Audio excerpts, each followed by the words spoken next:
Buenas, mi nombre es Jennifer Ortiz León, soy estudiante de sexto semestre de Administración de Negocios Internacionales de la Universidad del SINU, Cartagena. En estos momentos vengo a hablar sobre el origen del derecho internacional.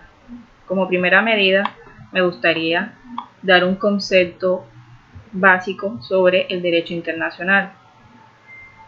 Se podría definir como un conjunto de normas que en sí busca el ordenamiento jurídico de la comunidad internacional. Partiendo ya al punto del origen del derecho internacional, encontramos que existen diferentes versiones.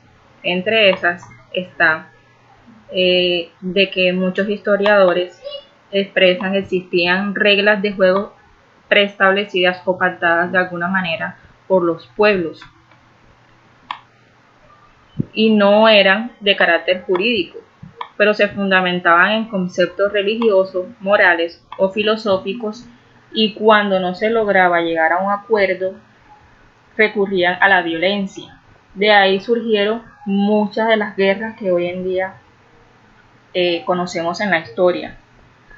Luego de esto encontramos en la Edad Moderna, ya a mediados del siglo XVI-XVII, en los cuales muchos historiadores dicen de que en estos momentos ya se recurrieron a otros recursos para poder solucionar los conflictos entre países, como por ejemplo encontramos el primer recurso a una jurisdicción internacional fue el de las reclamaciones de Alabama por el país Estados Unidos, luego de que finalizara la guerra de secesión americana, y fue juzgado por una corte internacional en Ginebra. En esta, el tribunal falló a favor de Estados Unidos y sentenció a Gran Bretaña a pagarle 15.5 millones de dólares por pérdidas. Pero hay quienes afirman que en el derecho internacional se ubica originariamente en los tratados de Westfalia. En estos tratados, en el año 1648, fue en el siglo XVII, a mediados del siglo XVII,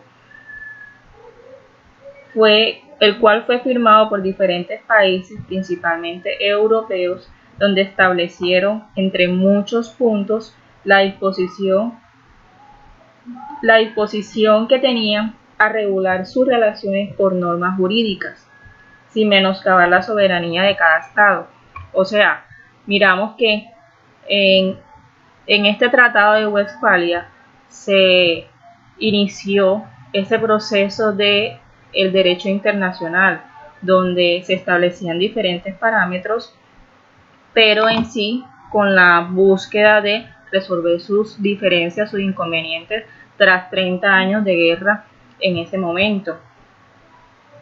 En este tratado se establecieron diferentes puntos, como por ejemplo las normas jurídicas, la igualdad de estados, la soberanía territorial, en el cual también establecieron un congreso internacional donde podían llevar a cabo diferentes procesos y resolver sus diferencias, resolver las diferencias que existían entre los países y poder así culminar de la mejor manera posible.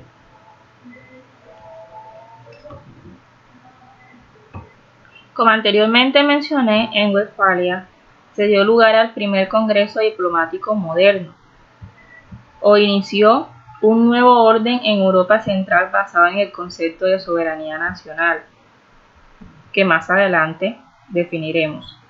Varios historiadores asignan una importancia capital a este acto, pues en este tratado se estableció el principio de que la integridad territorial en el fundamento de la existencia de los estados. Frente a esta razón, marcó el nacimiento del Estado-Nación.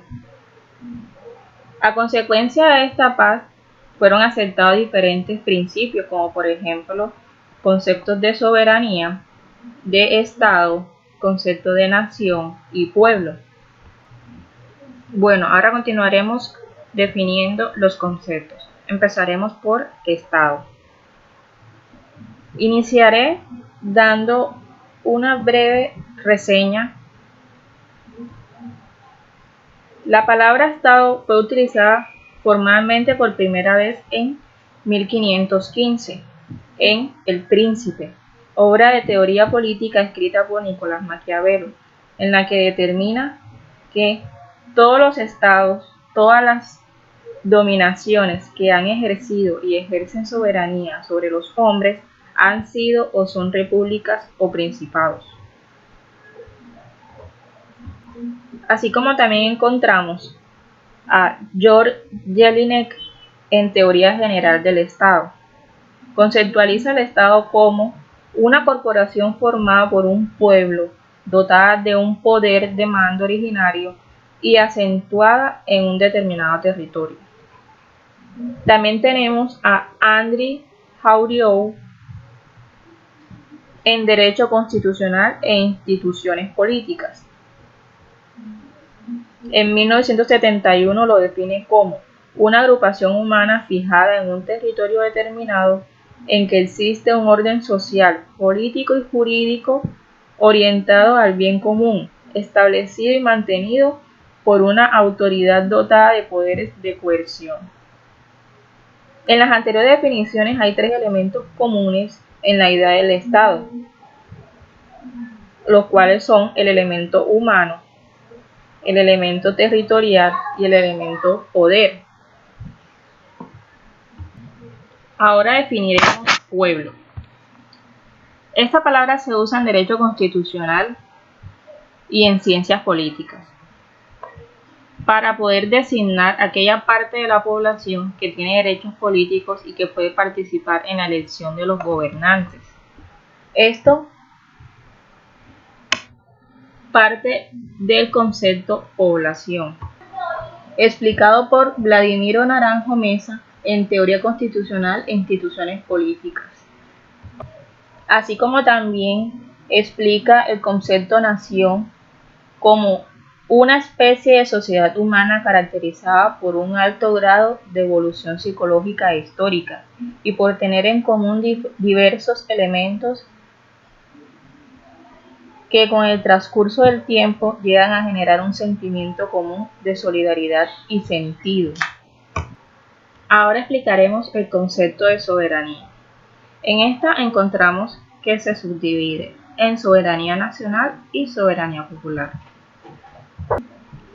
La soberanía nacional alude al poder de darse sus propias leyes y es la capacidad de un Estado para no reconocer una autoridad por encima de él, ni externa ni interna. Esta hace referencia a la soberanía a nivel internacional. Son regulaciones autónomas, ya no del pueblo sino de la nación colombiana, en lo referente a los derechos y obligaciones frente a los demás estados. Así lo expresan Jaime Ramírez Plazas y José William Sánchez en Estructura del Estado, así como también expresa que la soberanía es de origen popular, es decir, recae sobre el pueblo, como se manifiesta en la Carta Magna o Carta Política de nuestra Constitución. La soberanía reside exclusivamente en el pueblo, de cual emana el poder público. Esto implica el reconocimiento a todos y cada uno de los sectores de la población, reconocidos como personas individuales con derechos y deberes. Otro concepto también es en el artículo 3 de la Declaración de los Derechos del Hombre y del Ciudadano establece: el principio de toda soberanía reside esencialmente en la nación. Ningún cuerpo ni individuo puede ejercer autoridad que no emane expresamente de ella. Considerando también y explicando que este principio se desprende de que la soberanía no existe fraccionada en cada uno de los ciudadanos, sino que reposa en la totalidad del cuerpo social llamado nación.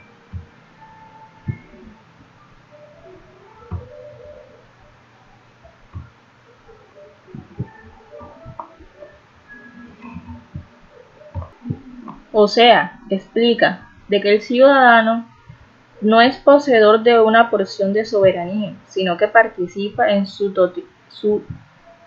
totalidad en cuanto se compone de la nación.